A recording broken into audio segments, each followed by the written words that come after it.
Israel अब Syria में भी अपने पांव पसार रहा है। राष्ट्रपति बशर अल असद के तख्ता पलट के बाद सीरिया पर इजरायली हमले एकदम बढ़ चुके हैं। सिर्फ हमले ही नहीं बल्कि इजरायली सेना की सीरियाई सरजमी पर हलचल भी तेज हो गई है। इजराइल ने सीरिया के कई इलाकों को अब अपने कब्जे में भी ले लिया है। गोलान हाइट्स के बाद माउंट हरमन को इजराइल ने डकार दिया है। इजरायली पीएम ने तो सीरियाई इलाकों में यहूदियों की आबादी बढ़ाने का भी प्रस्ताव पास किया है। इसके लिए कई मिलियन डॉलर का पैकेज भी रिलीज किया गया है। इस बीच इजरायली मीडिया ने खुलासा किया कि इजरायली सेना सीरिया में लंबे समय तक तैनात रहने के लिए अपनी तैयारी पुख्ता कर रही है। वल्ला की रिपोर्ट के मुताबिक किसी भी खुफिया एजेंसी ने रूस समर्थित बशर अल असद सरकार के ताश के पत्ते की तरह गिरने की भविष्यवाणी नहीं की थी, मगर इजराइल ने मौके का फायदा उठाते हुए सीरिया के कई इलाकों में अपनी जड़ें जमाना शुरू कर दिया। इतना ही नहीं, इजराइल का सीरिया को लेकर स्टैंड भी लगातार बदलता रहा है। विद्रोही गुटों के हमलों के दौरान इजरायली पीएम ने पहले तो अपनी सीमाओं पर तैनाती बढ़ाई थी।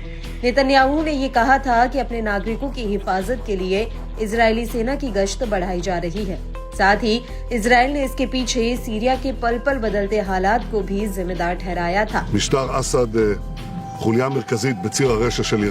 इसके बाद अब इजराइल सीरिया में हालात सुधारने तक उसके कई इलाकों पर अपनी मौजूदगी बनाए रखने की बात करने लगा है।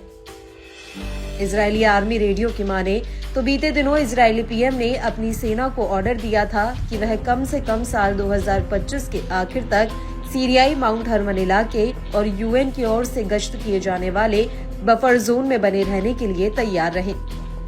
इससे एक कदम आगे बढ़ते हुए इजरायली रक्षा मंत्री ने तो यहाँ तक कह दिया कि इजरायली सेना माउंट हरमन शिखर पर तब तक काबिज रहेगी जब तक जरूरी होगा।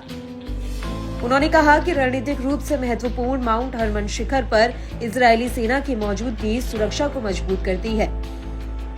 माउंट हरमन शिखर का पास और दूर के खतरों को पहचानने के लिए इजराइल की आंखें हैं। यहाँ से हम दाईं और लेबनान में हिजबुल्लाह को और बाईं और दमिश्क को देख सकते हैं।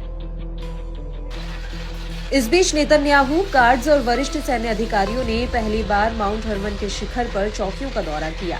इजरायली पीएम ने शिखर के ऊपर अधिकारियों के साथ बैठक की। नेतन्याहू के ऑफिस ने भी इस पर मुहर लगाई कि सिक्योरिटी ब्रीफिंग हरमोन रिज पर हुई, जहां नेतन्याहू ने इलाके में सेना की तैनाती की समीक्षा की, साथ ही भविष्य के ऑपरेशन को लेकर दिशा निर्देश निर्धारित किए। वहीं लेबनानी मीडिया आउटलेट अल मयादीन ने बताया कि इजराइल ने दक्षिण सीरिया में अपनी जमीनी घुसपैठ जारी रखी है। लगातार 5वें दिन इजरायली सेना ने नई बस्तियों पर अपना कब्जा बढ़ाया है। आईडीएफ ने दक्षिणी दमिश्क के ग्रामीण इलाकों में 26 किलोमीटर की गहराई तक विस्तार किया। कब्जे वाले सीरियाई गोलान हाइट्स के पूर्वी इलाके में इजरायली सेना कुनेत्रा प्रांत और उसके पूर्वी ग्रामीण इलाकों में लगभग 12 किलोमीटर आगे बढ़ गई है। ऐसे में ये देखना काफी अहम रहेगा कि इजराइल का लगातार सीरिया में आगे बढ़ने का सिलसिला कब तक जारी रहता है।